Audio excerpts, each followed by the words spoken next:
और भाषाओं का मजहब क्या है, इन बातों का मतलब क्या है। भाषा का कोई मजहब नहीं होता है, भाषा जो बोल रहा है उसकी अपनी है। उस जमाने में उर्दू वाले कहते यार आपने जन्म बांधा, उर्दू तो लफ्ज जन्म है। मैंने कहा नहीं, है मूलतः। क्योंकि एक बात मैं बताऊँ आपको, बहुत मेरी शिक्षा दीक्षा जो है वो हिंदी माध्यम से है। उर्दू में गज़लें कहने से पहले मैं हिंदी में गज़लें कहता था। जब आपसे कोई सवाल करे कि हंसी उड़ाए कि भाई वज़न को वज़न बांध दिया है, तो आप उसको बहुत सलीके से बताइए। नौजवान बच्चे बहुत परेशान रहते हैं, किसकी माने किसकी ना माने, है ना। परदेशी परदेशी तो लोग हंसते हैं उसके ऊपर। वही जो ये लेटेस्ट आपकी काफ़िया लाना और लेटेस्ट शायरी करना, हालात पे शायरी करना, ये कैसे आपको आया आइडिया? देखिए ऐसा है, इसमें पहली बात तो ये है कि ये अंग्रेज़ी के काफ़िए लाना ये कोई मेरा ईजाद करदा अमल नहीं है। जिसका हक़दार था हमने उसी हक़ में रखा। अहमद कमाल परवाज़ी साहब का शेर है, मुझे हमेशा याद, बड़ी मोहब्बतें मिली हैं उनसे, कि जिसका हक़दार था हमने उसी हक़ में रखा, उसका ख़त आया तो चांदी के वरक़ में रखा। तो जिसका हक़ है उस तक जाना चाहिए। ये क्रेडिट जो है ये अकबर इलाहाबादी को है। तंज़ो मिज़ा के माया नाज इतना मारूफ़ और मशहूर नाम है, तो उन्होंने ये अंग्रेज़ी के काफ़िए एक ज़माने में बहुत, मतलब एक तो सामने ही है, अभी बाद में मैंने बांधे कि उनके यहाँ भी चीट है ट्रीट है, उनके यहाँ ये है चीट करते हो ट्रीट करते हो, ये उनके यहाँ है अकबर इलाहाबादी साहब के। तो बचपन से ही जो पढ़ना पढ़ाना होता था, सुनते भी थे लोगों को। अच्छा, एक बात बहुत क्लियर तरीके से समझ लीजिए कि अगर जो ज़बान आपको आती है और उस लफ्ज़ के सही वज़न, उसका लफ्ज़ का सही वज़न जो होता है, अब देखिए वज़न और वज़न पे भी अलग तकरार है। लोग अक्सर कहते हैं कि साहब वज़न है वज़न नहीं है ना। तो इस पर भी मेरे पास एक जवाब है। जो नौजवान बच्चे बहुत परेशान रहते हैं, किसकी माने किसकी ना माने, है ना। तो मैं इसको पहले क्लियर कर देता हूँ। एक ज़बान का लफ्ज़ दूसरी ज़बान में जाता है तो वो अपनी सेहत भी बदलता है, अपना तलफ़ुज़ भी बदलता है। जैसे मैं आपको इसका एग्ज़ाम्पल देता हूँ। जैसे हिंदी का एक लफ्ज़ है धर्म, अब जब इसको उर्दू ने अपनाया तो धर्म का धर्म हो गया। ऐसे ही एक लफ्ज़ है परदेश, जो देश से बना है, देश के आगे पर लगा दिया यानी पराया। जैसे एक शब्द है हिंदी में पर स्त्री, मतलब हम किसी पर स्त्री को नहीं छूते, उसकी तरफ नहीं देखते। पर स्त्री, पराई स्त्री, इसका मतलब है पराई। पर का मतलब पराई है यहाँ पर।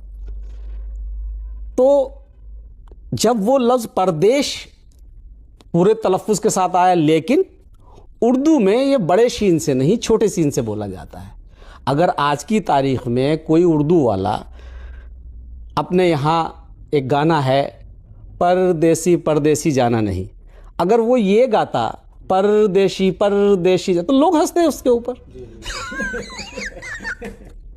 तो हमको सिर्फ ऐसा है कि जो बात है ना, बात को पूरी तरीके से उसके लॉजिक, उसकी सब चीज़ें समझनी चाहिए कि ये कैसे है। अब जैसे परदेश है ना, ये देश से बना परदेश है, लेकिन ये उर्दू में आया तो परदेश हो गया। इसी तरह धर्म जो आया उर्दू में तो धर्म हो गया। तो जब उर्दू में आने के बाद धर्म जो है धर्म हो गया, तो जो उर्दू का वज़न है वो जब हिंदी में आया तो वज़न हो गया। ये लॉजिक है। तो अगर कोई आदमी आपसे ये कहे कि मैंने वज़न को वज़न बांध दिया है और कोई आपके ऊपर हंसे या सवाल करे, तो आप उसको बताएं मैंने इस वक्त उर्दू नहीं हिंदी बांधा है। जैसे मैं आपको एक और बताता, एक एग्जांपल और देता हूँ। मुझे अच्छा लगता है कि जब कोई मुझसे सवाल करता है, और अक्सर मेरे वीडियो पर लोग कमेंट में सवाल करते हैं और मैं उनके बड़े तफसील से जवाब देता हूँ, क्योंकि अब इंटरनेट का ज़माना है।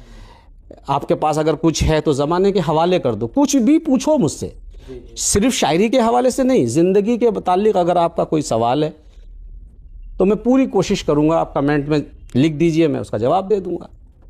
अब एक और ऐसे जैसे मैंने आपको बताया परदेश, देश, उर्दू में आया तो हो गया परदेश। धर्म धर्म, और धर्म, धर्म गया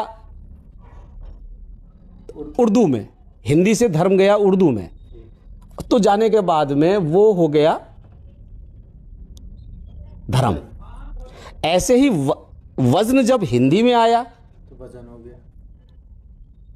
तो वजन हो गया। ऐसी बहुत सारी मिसालें आपको मिलती रहती है। तो अक्सर जब आपसे कोई सवाल करे कि हंसी उड़ाए कि भाई वज़न को वज़न बांध दिया है, तो आप उसको बहुत सलीके से बताइए कि इस वक्त मैंने हिंदी में बांधा, हिंदी में बांधा है। जैसे एक और लफ्ज़ है जन्म, जन्म, जन्म है, उर्दू में जन्म, उर्दू में जन्म है। अब अगर कोई, जैसे मेरा एक मतला है कि वो मेरे इल्म मेरी शायरी का दुश्मन है, वो मेरी शायरी का दुश्मन है। अंधेरा जन्म से ही रोशनी का दुश्मन है। वाह, अब उस ज़माने में उर्दू वाले कहते यार ये आपने जन्म बांधा, उर्दू तो लफ्ज़ जन्म है। मैंने कहा नहीं, ये मूलतः, क्योंकि एक बात मैं बताऊँ आपको, मेरी शिक्षा दीक्षा जो है जी जी, वो हिंदी माध्यम से है। हिंदी मेरी बड़ी सशक्त है। अगर कभी मेरी हिंदी देखनी है तो मेरी शुरुआती हिंदी गज़लें देखिए। उर्दू में गज़लें कहने से पहले मैं हिंदी में गज़लें कहता था। अच्छा, यही कोई 81-82 के आसपास, 80-81 के आसपास जो मैंने, तब की तो हम लोगों की पैदाइश भी नहीं है। देखिए वो अलग बात है, लेकिन मैंने जब शुरुआत में, पहले तो मैंने सबसे पहला शेर मैंने सलाम का कहा, फिर मनक़बत कहता रहा, तो उसके बाद हिंदी गज़लों, उस ज़माने में जो था वो हिंदी गज़लों का बड़ा था। तो मैं ये बता रहा था आपको, मेरी हिंदी भी बड़ी सशक्त है। और मेरा एक आर्टिकल उस ज़माने में शाया हुआ था, भाषाओं का मज़हब क्या है। भाषाओं का मज़हब क्या है, इन बातों का मतलब क्या है। बहुत भाषा का कोई मज़हब नहीं होता है। भाषा जो बोल रहा है उसकी अपनी है।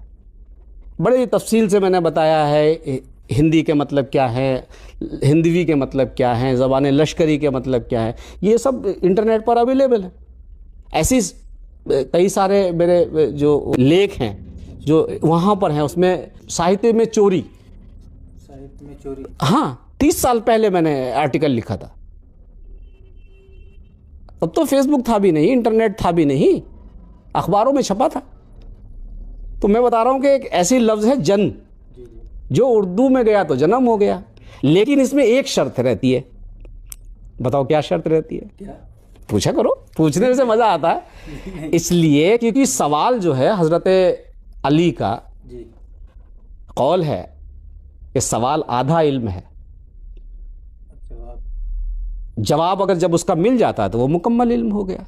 जैसे अगर कोई आपसे ये कहे कि आदिल भाई ये बताइए कि ख़तरे का निशान लाल क्यों होता है, तो इससे पहले आपको नहीं पता था कि ख़तरे का निशान लाल क्यों होता है, तो ये आधा इल्म तो आया आपके पास कि ख़तरे का निशान लाल क्यों होता है। जब जवाब आएगा तो आपको मुकम्मल तौर से समझ में आ जाएगा पूरा इल्म हो जाएगा कि भाई ख़तरे का निशान लाल क्यों होता है। अब जब ये बात निकली तो मैं बता देता हूँ। ख़तरे का निशान लाल इसलिए रखा गया क्योंकि दुनिया में जितने भी कलर हैं, जी, एक तो ख़ासियत ये है कि जिसको फ़िज़िक्स समझ में आती हो, बायोलॉजी समझ में आती हो, केमिस्ट्री समझ में आती हो, तो वो बहुत आसानी से कनेक्ट कर पाता है। देखिए काला रंग जो होता है वो किसी कलर को रिफ्लेक्ट नहीं करता,